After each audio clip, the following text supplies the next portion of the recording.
Welcome students, मैं हूं निवेदिता और आज है हमारा sexual reproduction in flowering plant का लेक्चर 2। पहले देखेंगे पिछले लेक्चर में हमने क्या पढ़ा था। पिछले लेक्चर में हमने बस एक ओवरव्यू लिया था कि नॉर्मली प्लांट्स में कैसे प्रेजेंट होता है क्या क्या, ठीक है, ये देखा था हमने। फिर हमने सेक्सुअल रिप्रोडक्शन के इवेंट्स देखे थे थोड़े।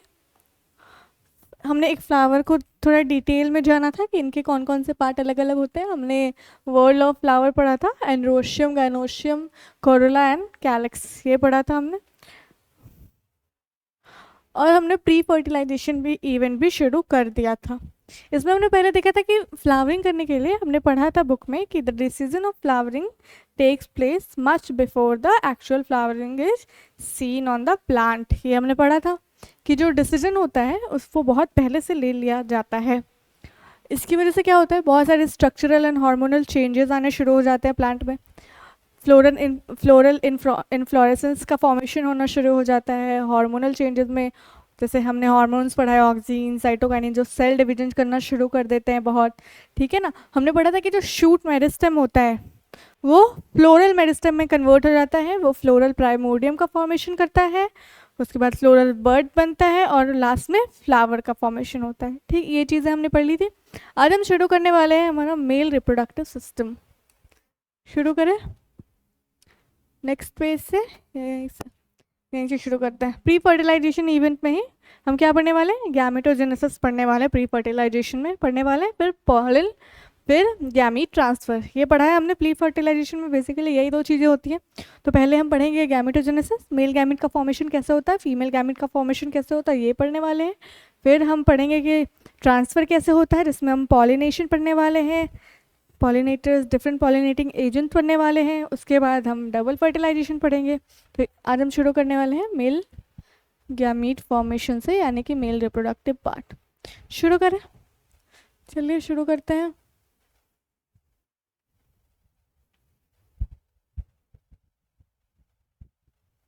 दिख रहा है?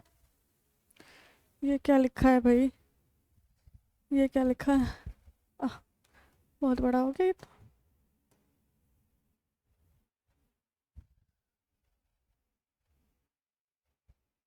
ठीक है,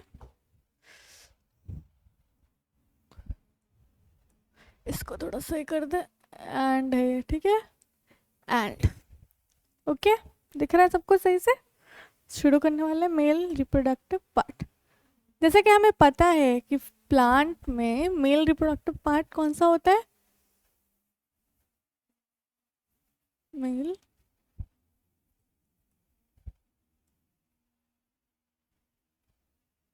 रिप्रोडक्टिव, मेल रिप्रोडक्टिव पार्ट। ये हम शुरू करने वाले हैं। दिख रहा है? कुछ ज़्यादा ही डार्क दिख रहा है लगता है। ठीक है, ये हो गया हमारा। तो हमें पता है कि जो मेल रिप्रोडक्टिव पार्ट होता है कौन सा होता है हमारे पास, एंड्रोशियम होता है ना। कौन सा होता है, थोड़ा सा पेन पतला कर लिया जाए, होता है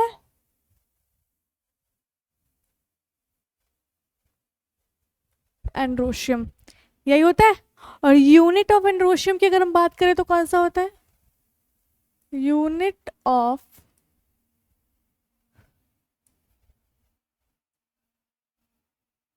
एंड्रोशियम की बात करें तो वो क्या होता है, वो होता है यूनिट ऑफ एंड्रोशियम क्या होता है, स्टेमेन होता है ना। बहुत सारे स्टेमेन का वर्ल ऐसा पूरा बनता है तो बनता है क्या, एंड्रोशियम होता है ना। ठीक है, चलिए एक एक सबसे पहले डायग्राम बना लेते हैं। उसके पहले थोड़ी कुछ चीज़ें हैं जो हम एक बार देख लेंगे एंड्रोशियम के बारे में। कुछ चीज़ें हैं छोटी छोटी, जैसे कि सबसे पहले हमने यूनिट देख लिया कि यूनिट ऑफ होगा स्टेमन। उसके बाद क्या होगा कि जो नंबर होता है, लिखते हैं थोड़ा रेड से लिखो, नंबर एंड लेंथ ऑफ स्टेमन क्या होता है, डिफरेंट होता है, differ for different different plant species. ठीक है, अलग अलग प्लांट की अगर हम बात करेंगे तो अलग अलग नंबर ऑफ स्टेमन हमें देखने को मिलेगा, अलग अलग साइज का स्टेमन देखने को मिलेगा। ठीक है, अगर हम बात करते हैं एक टिपिकल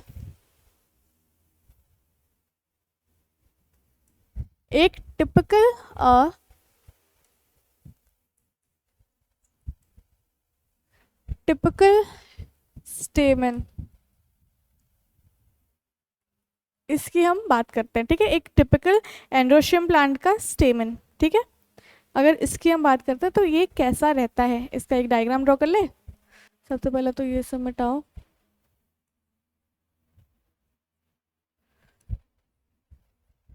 ठीक है, ठीक है, एक नॉर्मल से डायग्राम ड्रॉ करते हैं। कैसा होता है, ये कुछ ज़्यादा बड़ा लिख रही हूँ मैं, मुझे लगता है दिख रहा है सब कुछ। ठीक है, यहाँ पे एक डायग्राम ड्रॉ करते हैं। जैसे देखो ये हो गया, ये जनरली 2 लोब वाला होता है। ठीक है, 2 लोब होते हैं इसमें, 2 लोब प्रेजेंट होता है। ठीक है, एक ग्रीन सा एक स्टॉक निकाल देती हूँ बीच में से, ये स्टॉक है। एक काम कर सकते हो, इसको मैं अगर नेक्स्ट पेज पे बनाऊंगी तो ज़्यादा सही से दिखेगा, उधर छोटा नहीं दिखना चाहिए। ठीक है, थोड़ा बनाते हैं, चलिए कोई नहीं। ये हमारा 2 लोब, 2 लोब दिख रहा है, यहाँ देखिए दिख रहा है ना 2 लोब। ये क्या है, ये जो चीज़ है ये क्या है, ये है एंथर। और ये क्या है, ये लंबा वाला दिख रहा है, ये है फिलामेंट। ठीक है, फिलामेंट। ठीक है, और ये क्या है इसका, ये देखो सबसे पहले ध्यान देना, ये जो एंड है ये कौन सा एंड है, ये है प्रॉक्सिमल एंड। देखो, ठीक है, देखो थोड़ा बड़ा लिखती हूँ उसमें, ये है, ओहो,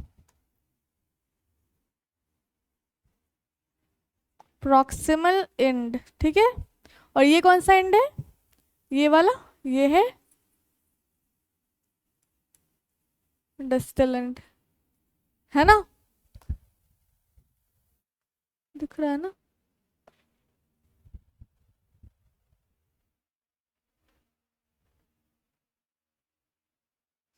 ठीक है, ये हो गया डिस्टल एंड। इसको थोड़ा कलर कर दिया जाए, जनरली ब्राउन होता है तो इसको थोड़ा कलर कर दिया जाए।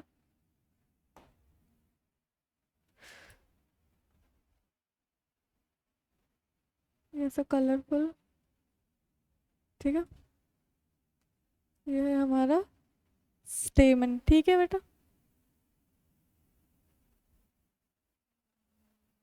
ये स्टेमन प्रेजेंट है, ये हो गया स्टेमन।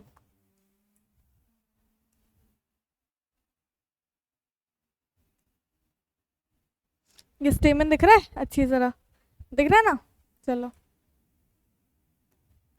ठीक है, अब देखो कुछ बातें होती है जो हमें फिलामेंट के बारे में अलग से पढ़नी है और एंथर के बारे में अलग से पढ़नी है। सबसे पहले फिलामेंट के बारे में कुछ कम चीज़ें दी गई तो उसको हम यहाँ पे लिख लेते हैं, फिर एंथर के बारे में नेक्स्ट स्लाइड में कंप्लीट करें। देखो फिलामेंट क्या है, ये देखो पहले, ये फिलामेंट क्या है, ये एक लंबा सा स्टॉक दिख रहा है, ये क्या है लॉन्ग स्लेंडर, मतलब पतला सा सुंदर सा दिख रहा है ना, ये है ना लॉन्ग स्लेंडर स्टॉक।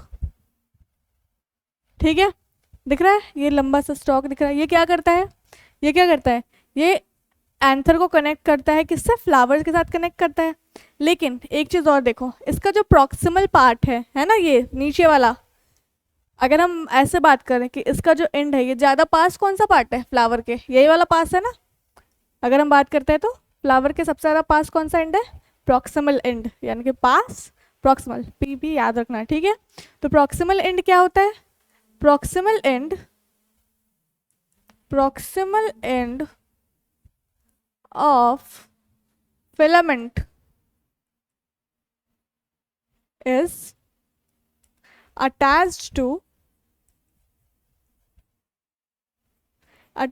नॉर्मली किससे अटैच्ड होता है, सारे वर्ल्ड ऑफ फ्लावर किससे अटैच होते हैं, थैलेमस से ही होते हैं, तो ये भी नॉर्मली थैलेमस से ही अटैच्ड होगा। और किससे अटैच होता है एंथर, ये कभी कभी कुछ फ्लावर्स में, जैसे कि हमारे सोलेनेसी फैमिली के फ्लावर्स है, उनमें अटैच होता है, पेटल्स में अटैच होता है ये, ठीक है, पेटल्स में। तो इस कंडीशन को क्या कहते हैं हम लोग? एपीपेटलस कंडीशन कहते हैं, हमने मॉर्फोलॉजी में पढ़ा हुआ है ना, इसको कहते हैं एपीपेटलस कंडीशन, ठीक है। ये जनरली किस में प्रेजेंट होता है?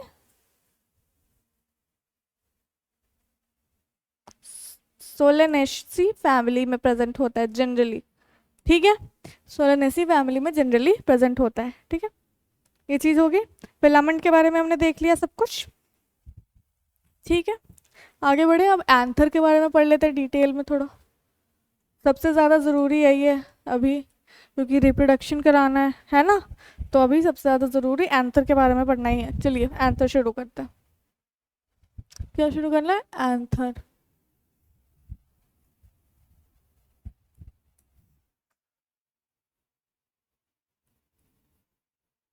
एंथर देखो, एंथर कैसा होता है? ऐसा होता है, इसमें क्या होता है? दो लोब होते हैं इस तरह से, है ना, इस तरह से दो लोब प्रेजेंट होते हैं। तो सबसे पहले एंथर के बारे में जो बात हमने जानी है वो क्या है? ये कैसा होता है? एंथर कैसा होता है? एंथर बाई लोब्ड होता है, दिख रहा है ना? एंथर कैसा होता है? बाई लोब्ड होता है, क्योंकि इसमें दो लोब प्रेजेंट है। यहाँ देखो, दो लोब प्रेजेंट है ना, तो ये क्या हो गया? By lobed. अब देखो, अगर हम एंथर को यहाँ से कट कर देंगे ना, यहाँ से देखो, यहाँ से वाले इस पोर्शन से ट्रांसवर्सली कट करेंगे, ठीक है, तो हमें कुछ इस तरह की चीज़ दिखेगी, कुछ इस तरह का पार्ट हमें देखने को मिलेगा। यहाँ देखो, अगर हमने एंथर को कट कर दिया तो हमें कुछ इस तरह का पार्ट देखने को मिल सकता है, इस तरह का। थोड़ा बड़ा बना रही हूँ, ठीक है, कुछ इस तरह का पार्ट देखने को मिलेगा, ठीक है। देखो इसमें हमें क्या क्या देखने को मिल रहा है? देखो सबसे पहले देखो क्या है, ये हमने काटा है, ये हमें सबसे पहले यहाँ से अगर हम देखें तो ये दो लोब दिख रहा है, ये दोनों अलग अलग लोब है एंथर का, दिख रहा है ये चीज़। अब देखो इस वाले पार्ट को क्या बोलते हैं? ये जो अलग अलग दिख रहा है, ये क्या है? ये है थीका। क्या है ये? थीका है। देखो ये एक, अगर हम इसकी बात करें, ये वाली, ये एक अलग से, ये इसमें भी है, ये क्या है? ये है थीका। दिख रहा है? दिख रहा है थीका? छोटा लग रहा है थोड़ा। ये क्या है? देखो ये वाला पार्ट क्या है? ये है थीका, ठीक है, ये है थीका है, ओके। तो देखो अगर हम बात करते हैं, एंथर क्या है? बाइलोब्ड है, और हर एक लोब में, ये दो लोब में कितना थीका? दो थीका है। तो हम क्या लिख सकते हैं कि bilobed and comma two theca in each lobe, है ना, ऐसा होता है, यानी कि बाइलोब्ड है, और इसको, इस कंडीशन को क्या कहते हैं? डाई थीकस। क्या हो गया है?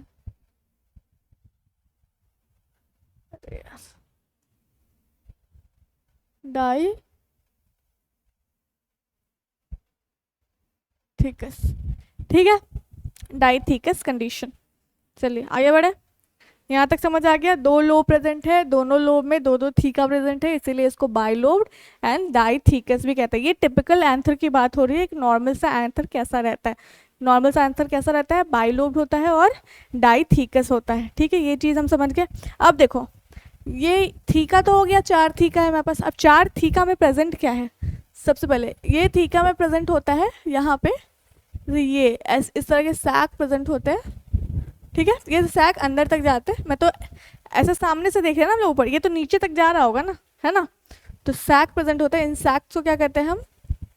देखो सबसे पहली बात याद रखना, माइक्रो वर्ड हम लोग यूज़ करते हैं जनरली मेल के लिए, मेगा वर्ड यूज़ करते हैं फीमेल के लिए। जैसे कि माइक्रो स्पोर अगर मैं कह रही हूँ तो जो स्पोर है वो किससे रिलेटेड है, मेल से रिलेटेड है। अगर मेगा स्पोर कह रही हूँ तो वो स्पोर किससे रिलेटेड है, फीमेल से रिलेटेड। ये हमेशा याद रखना है। दूसरी चीज, अच्छा मैं आगे बताऊँ, ये क्या है, और ये देखो ये क्या है, ये जगह है जहाँ पे स्पोर का फॉर्मेशन होगा, तो उस जगह को क्या बोलेंगे हम लोग, माइक्रो स्पो। माइक्रो क्यों बोल रहे हैं, क्योंकि ये मेल से रिलेटेड है, और ये जगह है जहाँ पे स्पोर का फॉर्मेशन होगा, तो इसको कहते हैं माइक्रो स्पोरेंजियम। ठीक है, माइक्रो स्पोरेंजियम। तो हम लोग बात कर रहे हैं, तो कैसा आंसर है हमारा, कैसा आंसर है, बाइलोब्ड, डाइथिकस और टेट्रा। देखो ये तो चार है ना, तो क्या होगा, टेट्रा, अरे टेट्रा स्पोरेंजिएट, स्पोरेंजिएट। ठीक है, बाइलोब्ड, अंडरलाइन कर देती हूँ, बाइलोब्ड, डाइथिकस एंड टेट्रास्पोरेंजिएट, ये एंथर की कैरेक्टरिस्टिक है। ठीक है, बाइलोब्ड, डाइथिकस एंड टेट्रास्पोरेंजिएट। समझ गए ये चीज, समझ आ गया सब कुछ यहाँ तक। तो अब देखो हम पढ़ने वाले हैं क्या, तो ये स्पोरेंजियम आगे जाके, ये जो माइक्रोस्पोरेंजियम है ना, जब ये एंथर मैच्योर होगा, इसमें डिवीजन शुरू हो जाएंगी, तो ये कैसे बिहेव करेगा, ये माइक्रोस्पोरेंजियम, ये आगे जाके further behaves as further behave as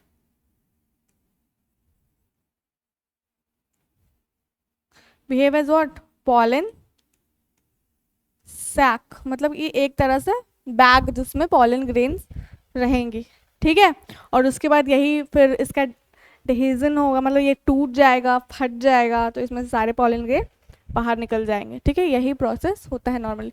हमें देखना क्या है कि इस माइक्रोस्पोरेंजियम में कैसे, किस तरह से माइक्रोस्पोरेंजिया, मतलब कि इस माइक्रोस्पोरेंजियम में किस तरह से माइक्रोस्पोर का फॉर्मेशन होगा, उससे कैसे मेल गैमीट का फॉर्मेशन। देखो हम एंथर पढ़ रहे हैं, मेल रिप्रोडक्टिव सिस्टम, तो उसमें तो मेल गैमीट का फॉर्मेशन होगा, है ना। ठीक है, ये चीज़ समझ गया। अब देखो पहले हम देखते हैं ना कि ये जो माइक्रोस्पोरेंजिया है ना, ये ऐसे ही प्रेजेंट नहीं है, ये इस थीका में ये जो माइक्रोस्पोरेंजिया प्रेजेंट है, ये ऐसे ही प्रेजेंट नहीं है, इसमें बहुत सारे लेयर्स हैं, प्रोटेक्टिव लेयर्स हैं, बहुत सारे लेयर्स प्रेजेंट हैं इसमें। 4 लेयर प्रेजेंट है, 1 layer, 2 layer, 3 layer, 4 layer present है। ठीक है ना, तो इन सारे लेयर्स को हमें देखना है और उनके फंक्शंस को ध्यान से देखना है। ठीक है, थोड़ा अच्छे से नहीं लिखा है मैंने, एक बार थोड़ा अच्छे से लिख दिया जाए सब कुछ, एक बार थोड़ा अच्छे से लिख देती हूँ।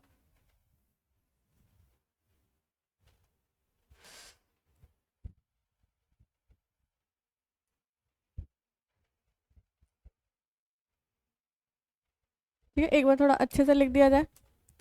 एंथर कैसा होता है, एंथर होता है, यहाँ पे लिखती हूँ, बाइलोब्ड,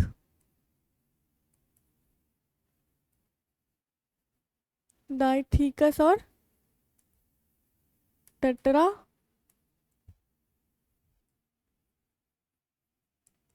स्पोरेंजिएट। ठीक है, बाइलोब्ड होता है, डाइथिकस प्रेजेंट, डाइथिकस होता है, और इसका मतलब भी लिख देती हूँ एक बार। बाइलोब्ड मतलब 2 लोब, ठीक है, डाइथिकस मतलब 2 थीका इन ईच लोब, है ना, 2 थीका इन ईच लोब। ठीक है, टेट्रास्पोरेंजिएट मतलब 4 माइक्रो स्पोरेंजियम, स्पोरेंजिया प्रेजेंट। ठीक है, 4 माइक्रो स्पोरेंजिया प्रेजेंट होते हैं। ठीक है, चलिए इतनी चीज़ें हमें क्लियर हो गई। कहाँ कहाँ पे होता है ये भी देख लेते हैं। ये देखो, ये है हमारा, ठीक है ना, ये माइक्रोस्पोरेंजिया है, ये हमारा थीकस है ना, ये 4 थीका दिख रहा है, 4 माइक्रोस्पोरेंजिया दिख रहे हैं हमें। ठीक है, 2 लोब दिख रहा है, दिख रहा है ना, सब कुछ दिख रहा है। चलिए यहाँ तक क्लियर हो गया। अब पढ़ेंगे हम कि लेयर्स कौन कौन से प्रेजेंट होते हैं, प्रोटेक्टिव लेयर्स। ठीक है, इसको थोड़ा छोटा कर देती हूँ यहाँ पे। ठीक है,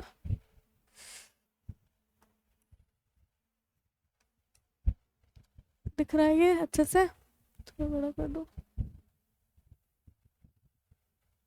ठीक है, चलिए अब प्रोटेक्टिव लेयर्स को एक बार देखते हैं और उनके फंक्शंस देखेंगे।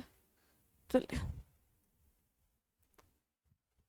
ड्रॉ कर लिया जाए, यहाँ पे एक एंथर ड्रॉ कर लिया जाए और उसके फंक्शंस देखे जाए। देखो ये एंथर है। अगर मैं बात करती हूँ एक नॉर्मल से एंथर की, तो ये देखो ये जो हमारा ये है ना,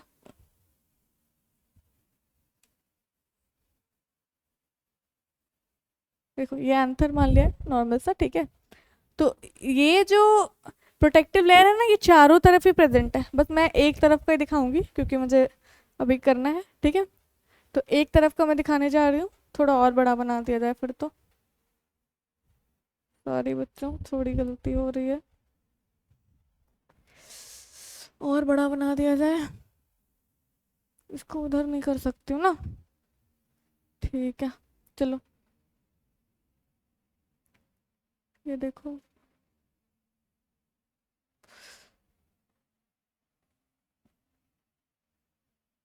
ये देखो, ठीक है इतना बड़ा। अब देखो ये जो लेयर्स है ना, इनमें ऐसे प्रेजेंट है। अभी मैं बना के दिखाती हूँ। पहला लेयर जो होता है वो सिंगल लेयर्ड होता है, ठीक है। सिंगल लेयर मतलब सिंगल सेल का लेयर्ड होता है, ठीक है ऐसा, ठीक है। दूसरा जो लेयर होगा वो भी सिंगल लेयर ही होता, ठीक है ऐसा होता है, ठीक है। दूसरा लेयर है ये, इस तरह का होगा, ठीक है। तीसरा जो लेयर होगा वो मल्टी लेयर्ड होगा, मतलब कि उसके दो तीन, मतलब कि बहुत सारे लेयर्स होंगे। उसको भी बना दिया जाए इस तरह का,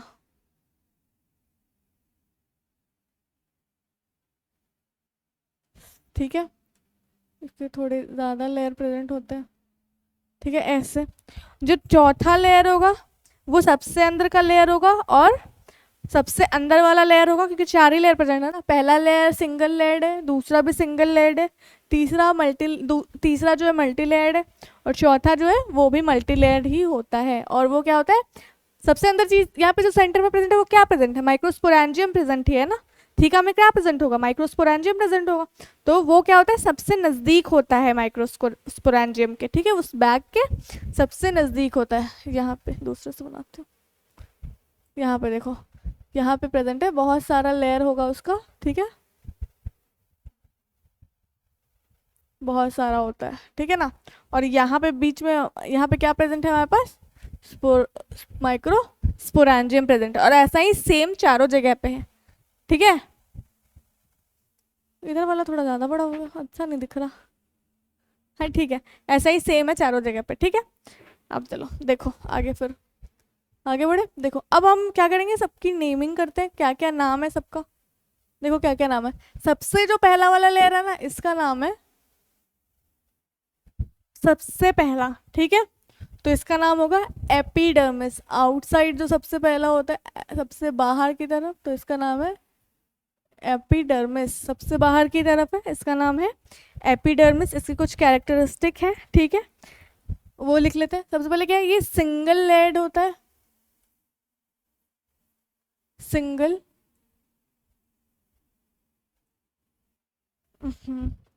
सिंगल लेयर्ड हो सिंगल लेयर्ड होता है, दिख रहा है, बहुत गंदा लिखा है, ठीक है। एपिडर्मिस कैसा होता है,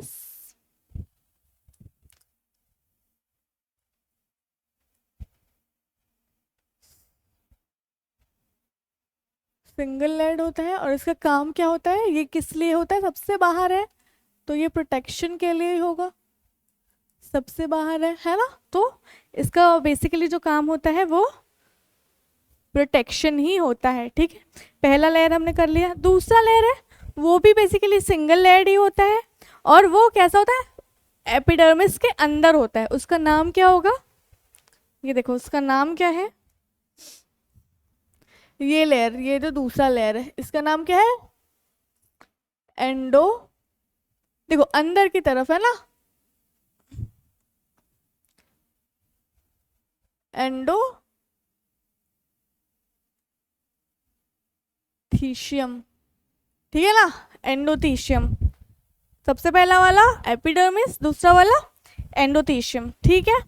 ये एपिडर्मिस के अंदर प्रेजेंट होगा, ठीक है। और ये भी कैसा होता है, सिंगल लेयर्ड ही होता है, ये भी सिंगल लेयर्ड।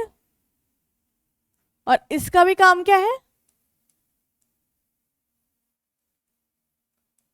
इसका भी काम प्रोटेक्शन ही है ना। और ये प्रेजेंट रहता है अंदर में, ठीक है। और देखो इसका काम प्रोटेक्शन है, लेकिन एक जो बहुत ही इम्पॉर्टेंट काम इसका होता है ना, जो एंडोथीशियम का बहुत इंपॉर्टेंट काम होता है, वो होता है dehiscence of anther, dehiscence of anther. मतलब कि एंथर का फटना, जब पॉलन ग्रेन मैच्योर हो जाता है, जब उनको बाहर निकलना होता है ना, तो वो किसकी मदद से निकलते हैं, एंडोथीशियम वो मदद करता है एंथर का फटने में, जिसके फटने से क्या करते हैं, पॉलन ग्रेन बाहर आ जाते हैं और पॉलिनेशन होता है उनका, और फिर वो जर्मिनेट करते हैं, ठीक है। बहुत ही इंपॉर्टेंट काम है दूसरे वाले का, है ना। फिर तीसरा वाला क्या है हमारा, मिडिल लेयर, ठीक है। तीसरा वाला क्या है, मिडिल लेयर, मिडिल लेयर है ना। तो मिडिल लेयर का क्या काम है, सबसे पहले तो ये मल्टी लेयर्ड होता है, दिखाया है मैंने, है ना, multi layered.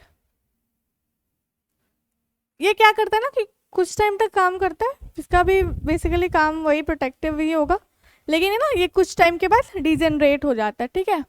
Multi layer protective ही होता है, ये प्रोटेक्शन में हेल्प करता है। और degenerate after some time, degenerate after some time, ठीक है।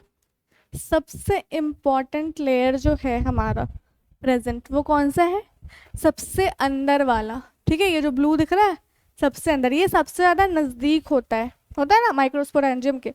सबसे ज़्यादा इंपॉर्टेंट, सबसे ज़्यादा क्वेश्चन आते हैं वो यहीं से आते हैं, ठीक है। इस लेयर का नाम है टेपिटम, टेपिटम, ठीक है, टेपिटम। सबसे पहला क्या है, ये भी मल्टी लेयर्ड है, ठीक है।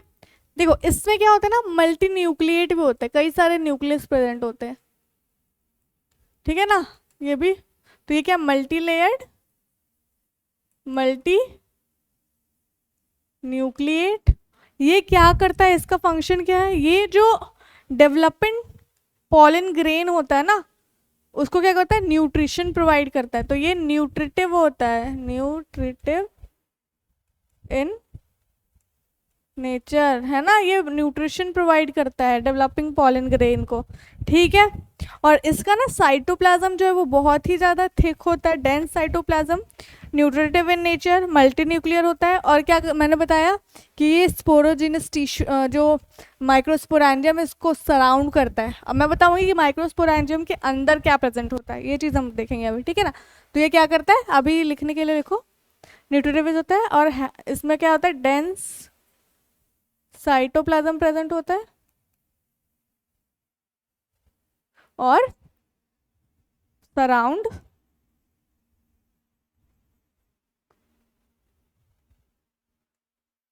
पोरोजिनस टिश्यू, ठीक है। इतना लिख लो अभी, सराउंड पोरोजिनस टिश्यू, ठीक है। ये हो गया हमारा, ये क्लियर है।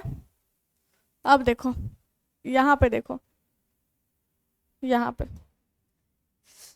ये मैंने क्या पढ़ाया, ये हो गया हमारे लेयर्स। अब यहाँ पे देखेंगे कि यहाँ पे क्या प्रेजेंट था हमारे, मैंने क्या बताया कि हर थीका में क्या प्रेजेंट है, यहाँ पे प्रेजेंट है ये माइक्रोस्पोरेंजियम, यही प्रेजेंट है ना, यहाँ पे माइक्रोस्पोरेंजियम प्रेजेंट है। लेकिन माइक्रोस्पोरेंजियम के अंदर क्या प्रेजेंट है वो यहाँ पे देखते हैं। ये क्या प्रेजेंट है, सबसे पहले ये लिखो, ये प्रेजेंट है माइक्रोस्पोरेंजियम, है ना। माइक्रोस्पोरेंजियम के अंदर क्या प्रेजेंट है, माइक्रोस्पोरेंजियम, ये तो माइक्रोस्पोरेंजियम बन गया। मैंने बताया कि यहाँ पे पॉलन ग्रेन जो है यहीं से बनेंगे, है ना, ये बताया मैंने, ठीक है। तो क्या प्रेजेंट है ऐसा जिसकी मदद से पॉलन ग्रेन बनेंगे, तो इस माइक्रोस्पोरेंजियम के अंदर प्रेजेंट होते हैं sporogenous sales, sporogenous cells present होता है ना, स्पोरोजीनस सेल्स प्रेजेंट होता है। ओ स्पोरोजीनस सेल्स क्या बनाते हैं आपस में मिलके, बहुत सारे सेल्स आपस में मिलके क्या बनाते हैं, टिश्यू का फॉर्मेशन करते हैं ना। तो ये बहुत सारे सेल्स जो सेम ऑरिजिन के होते हैं, सेम फंक्शन करने के लिए है ना, टिश्यू का फॉर्मेशन करते हैं। तो स्पोरोजीनस सेल्स क्या बनाएंगे, स्पोरोजीनस टिश्यू का फॉर्मेशन करेंगे। और इसी सेल्स से, इसी टिश्यू के सेल्स से क्या बनेगा आगे जाके, पॉलन ग्रेन का फॉर्मेशन होगा। तो यहाँ तक हमने आज स्ट्रक्चर देख लिया है एंथर का, कुछ छूटा नहीं है। बुक में से एक बार देख लेंगे, ठीक है, एक बार बुक से देखते हैं क्या है। और नेक्स्ट क्लास में हम लोग क्या पढ़ेंगे, माइक्रोस्पोरोजेनेसिस, यानी कि माइक्रोस्पोर, यानी कि उसके बाद पॉलन ग्रेन का फॉर्मेशन कैसे होगा ये पढ़ेंगे, ठीक है। चलिए कहाँ पढ़ा था, ये रहा, ये चैप्टर चल रहा था। ओहो कहाँ तक था, ये क्या हो रहा है भाई,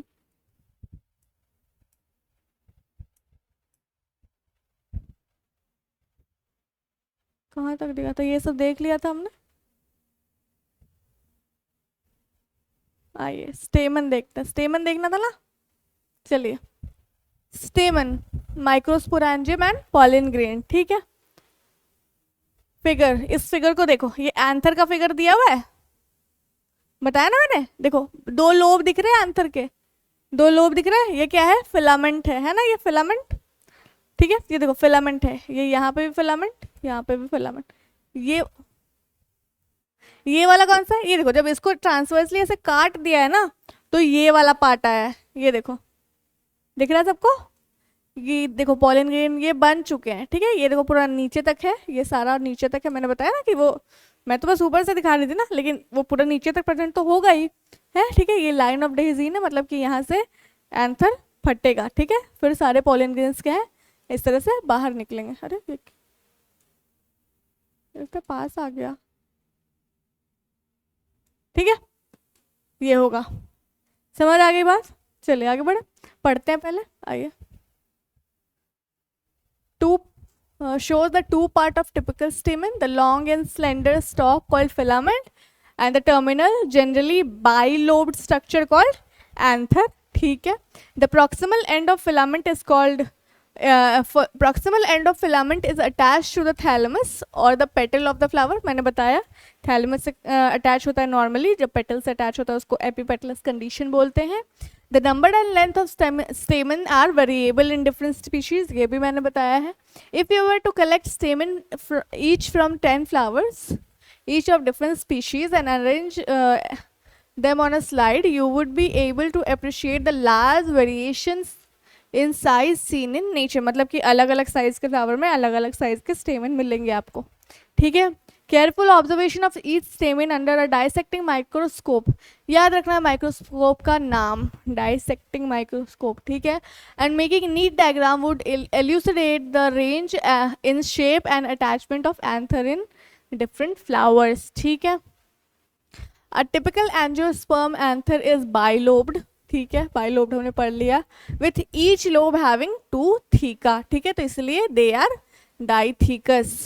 ऑफन अ लॉन्गिट्यूडनल ग्रूव, ठीक है, longitudinal groove runs lengthwise separating the theca, ठीक है। यहाँ देखो, यहाँ चल रहा है ना। Let us understand the various type of tissue and their organization in the transverse section। मैंने transverse section पढ़ाया ना, कैसे स्पोरोजीन माइक्रोस्पोरेंजियम प्रेजेंट होता है, उसमें स्पोरोजीनस सेल्स प्रेजेंट होते हैं, ठीक है। Of an anther, the bilobed nature of an anther is very distinct in the transverse section of the anther. The anther is a four-sided tetragonal structure consisting of 4 microsporangia। ये हमने किया, tetragonal structure होता है, 4 microsporangia होता है, located at the corner, each in 2 in each lobe, ठीक है, बताया मैंने। एक लोब में 2 थीका, तो दोनों थीका में एक एक माइक्रोस्पोरेंजियम प्रेजेंट होता है, ठीक है। द माइक्रोस्पोरेंजिया डेवलप, ठीक है, यहाँ से हम पढ़ेंगे नेक्स्ट क्लास में। चलिए यहाँ तक कंप्लीट हो चुका है।